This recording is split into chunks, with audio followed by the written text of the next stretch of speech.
नमस्कार. मी स्वप्नाजा माझ्या स्वधीरा या यूट्यूब चॅनलमध्ये तुमचं सगळ्यांचं स्वागत करत आहे.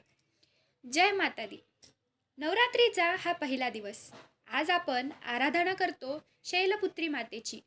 तीच सती जिने आपल्या पतीचा अपमान सहन न करता योगाग्नीमध्ये देहत्याग केला आणि पुढे हिमालयाची कन्या म्हणून पुन्हा उतरली. आज जाणून घेऊया शैलपुत्री मातेची अद्भुत कथा आणि महत्त्व. शैलपुत्री मातेचं खरं रूप म्हणजे सतीचा पुनर्जन्म होय. प्राचीन काळी दक्ष प्रजापतीने एक भव्य यज्ञाचं आयोजन केलं आणि या यज्ञासाठी सर्व देवांना बोलावलं होतं. पण त्याने जाणून बुजून आपल्या जावयाला म्हणजेच भगवान शिवाला निमंत्रण दिलं नाही. त्यामुळेही सती आपल्या पित्याच्या घरी गेली. तेव्हा तिथं तिला दिसलं की सर्व देव देवता ऋषी गंधर्व आलेले आहेत. पण तिच्या पतीचा म्हणजे शिवशंकराचा अपमान झालाय. दक्षाने शिवाचा अपमान करून सतीचा मानहानी केली. आपल्या पतीचा अपमान सहन न झाल्याने सती फार रागावली.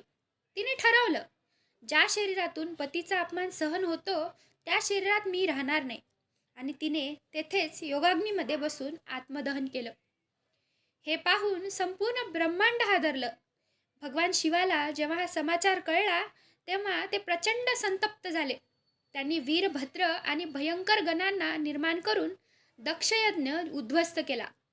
नंतर सतीचं जळालेलं शरीर घेऊन ते संपूर्ण ब्रह्मांडभर दुःखाने भटकू लागले आणि या दुःखामुळे संपूर्ण सृष्टीचा संतुलन बिघडलं होतं. मग भगवान विष्णूंनी आपल्या सुदर्शन चक्राने सतीचं शरीर 51 तुकड्यात विभागलं असं म्हणतात आणि ते तुकडे पृथ्वीवरील वेगवेगळ्या स्थळी पडले आणि आज त्या स्थळांना आपण शक्तिपीठ म्हणतो.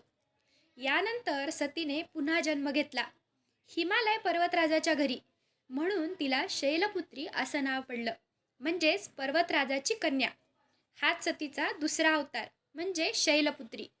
पुढे शैलपुत्री मोठी झाल्यावर तिने कठोर तपश्चर्या करून पुन्हा भगवान शिवालाच पती म्हणून प्राप्त केलं.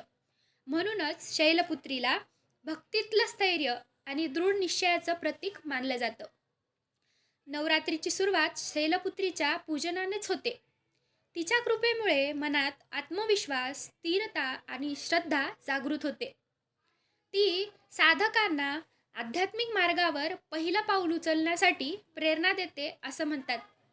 जिथे श्रद्धा आहे तिथेच शक्ती आहे आणि श्रद्धेचं खरं रूप म्हणजेच शैलपुत्री माता.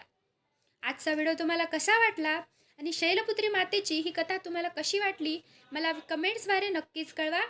आणि हा व्हिडिओ आवडला असल्यास लाईक, सबस्क्राईब आणि शेअर करायला विसरू नका. धन्यवाद.